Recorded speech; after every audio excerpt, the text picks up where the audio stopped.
हाय student, भावना जाधव क्लासेसमध्ये तुम्हा सर्वांचं स्वागत आहे. तर बघा, आपण लास्ट व्हिडिओमध्ये B Com third year semester 5 income tax law and practice, तर यामधील जे प्रकरणं आहेत तर ते प्रकरणाचं इंट्रोडक्शन आणि प्रॉब्लेम एक एक आपण अभ्यासत आहोत परीक्षेच्या दृष्टिकोनातून. ठीक आहे, चॅनलवर नवीन असाल तर चॅनलला सबस्क्राईब करा. तर पहा, मागच्या व्हिडिओमध्ये तुम्ही जर पाहिले नसेल, डिडक्शन फ्रॉम ग्रॉस टोटल इन्कमचे आपण प्रॉब्लेम पाहिलेले आहेत. त्याचबरोबर असेसमेंट ऑफ पार्टनरशिप फर्म याचे सुद्धा प्रॉब्लेम आपण पाहिलेले आहेत. असेसमेंट ऑफ कोऑपरेटिव्ह सोसायटी याची थेअरी प्रॉब्लेम पूर्ण आपण तिन्ही चॅप्टरचं पाहिलेलं आहे. ज्या चॅप्टरची थेअरी तुम्ही पाहिली नसेल तर तो चॅप्टरची थेअरी प्लेलिस्टमध्ये अवेलेबल आहे, ती तुम्ही पाहू शकतात. इन्कम टॅक्समध्ये काय लक्षात घ्यायचं आहे, तर तुम्हाला थेअरी पार्टचा तुम्ही अभ्यास केला तरच तुम्हाला इन्कम टॅक्स समजून येणार आहे. जर तुम्हाला थेअरीच माहिती नसेल तर तुम्हाला एकही प्रॉब्लेम सोडवता येणार नाही. तर मी शॉर्ट नोट्स काढलेले आहेत आणि ज्या महत्त्वाच्या आहेत त्याच तेवढ्या थेअरीमध्ये दिलेल्या आहेत, तर ते तुम्ही जाऊन बघू शकतात. तर आजच्या व्हिडिओमध्ये आपण assessment of association of person or body in of individual, तर बघा, असेसमेंट ऑफ असोसिएशनचा म्हणजेच AOPचे आपण प्रॉब्लेम पाहणार आहोत. तर यामध्ये थेअरी पार्ट असा सध्या म्हणजे सांगायचं झालं तर जास्त असं यामध्ये काही नाही. फक्त तुमच्या कॉलेजमधून तुम्हाला AOP आणि BOI याचा डिफरन्स दिलेला असेल किंवा नसेल, मला माहिती नाही. परंतु जर तुम्हाला तो पाहिजे असेल तर तुम्ही मला कमेंट करा, मी तुम्हाला तो टेलिग्रामवरती अपलोड करून देईन. आपण आज फक्त AOP आणि AOPचे जे प्रॉब्लेम आहेत तर ते प्रॉब्लेम आज आपण अभ्यासणार आहोत. तर यामध्ये थेअरी असा विषय काय आहे तर तुम्हाला सांगते मी, लक्षात ठेवा. तर बघा, यामध्ये लक्षात ठेवण्यासारखं म्हणजेच काय, तर assessment of association of a person or body of a individual, तर यामध्ये तुम्हाला जे आपण मागचा जो चॅप्टर होता तुमचा कोणता, तर बघा,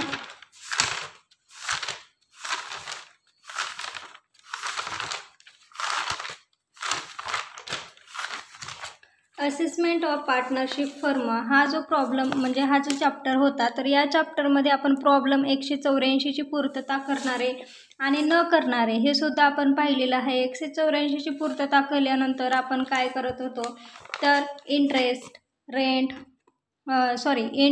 त्याचबरोबर एक्सपेन्सेस आणि जेवढं काही रेम्युनरेशन आहे तर ते पूर्ण रेम्युनरेशन आपण घेत होतो, त्यांना डिडक्शन देत होतो. परंतु 184ची पूर्तता न करणाऱ्या प्रॉब्लेममध्ये आपण काय करत होतो, डिडक्शन बुक प्रॉफिट आपण कॅल्क्युलेट करत होतो का, तर नाही. तर तसंच आपल्याला AOPच्या प्रॉब्लेममध्ये बुक प्रॉफिट हा कॅल्क्युलेट करायचा नाही, तर फक्त आपल्याला डायरेक्टली टॅक्सेबल टोटल इन्कम ही काढायची आहे.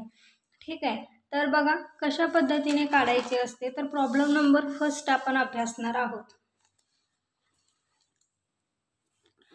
तर पहा, असेसमेंट ऑफ असोसिएशन म्हणजेच AOP याचे problem number first.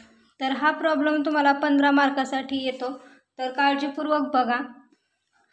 Problem number first, an association person has 3 member who share profit and loss account equally.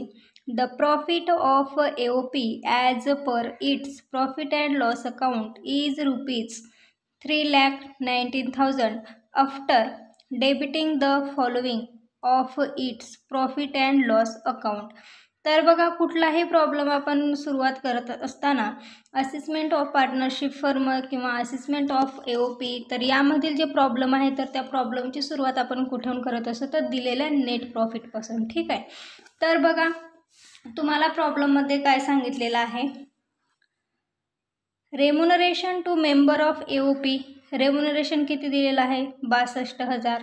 ठीक आहे, interest on capital to member, तर assessment of partnership फर्ममध्ये आपण किती टक्के इंटरेस्ट घेत होतो, 12%. ठीक आहे, तर इथे आपल्याला इंटरेस्ट किती जरी दिला असेल तरी आपल्याला कॅल्क्युलेट करायचा नाही. त्यानंतर पहा, ॲज इट इज जेवढा इंटरेस्ट आहे तेवढा इंटरेस्ट तुम्हाला घ्यायचा आहे.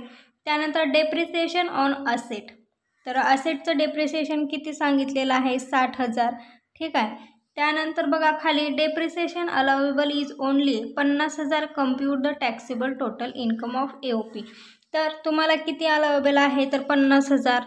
डेप्रिसिएशन ऑन असेट्स 60,000 आहे. तर तुम्हाला एक प्रॉब्लेम सोडवत असताना हे लक्षात घ्यायचं आहे, मायनस करून तुम्हाला याची अमाऊंट आउटरला घ्यायची आहे. तर बघा याचा फॉर्मॅट कसा असेल.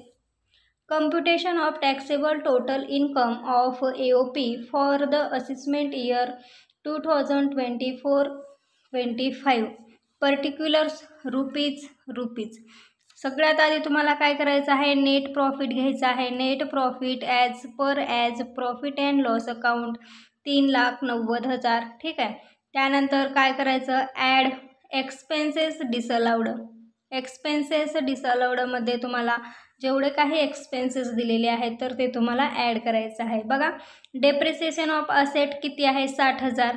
आपल्याला किती घ्यायला सांगितले त्यांनी, ओन्ली 50,000 कंप्लेटेड, राहिले किती 10,000.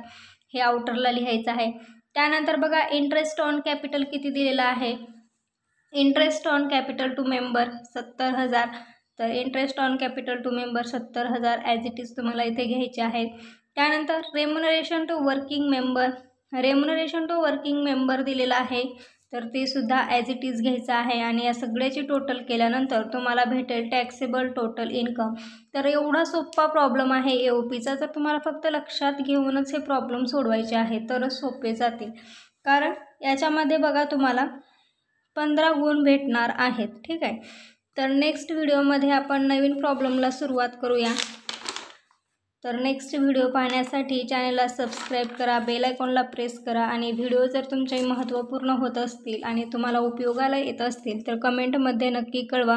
कुठल्याही गोष्टीची म्हणजेच कुठल्याही विषयाच्या नोट्सची जर तुम्हाला आवश्यकता असेल तर तुम्ही मला कमेंटमध्ये कळवा. मी income tax, law and practice, management account, advance account, environment, त्याचबरोबर ऑडिट आणि ॲडव्हान्स अकाउंटिंग. तर ह्या सर्व 6 चॅप्टर म्हणजे 6 प्रकरणं म्हणजे 6 जे पुस्तकं आहेत तुमचे 6 जे विषय आहेत तर त्या 6 विषयाचा पूर्ण नोट्स माझ्याकडे अवेलेबल आहेत. तुम्ही मला कमेंट करा, मी तुम्हाला त्या शेअर करेन. व्हिडिओ आवडला तर नक्की लाईक करा. आपण नेक्स्ट व्हिडिओमध्ये भेटूया नवीन प्रॉब्लेमसोबत. धन्यवाद.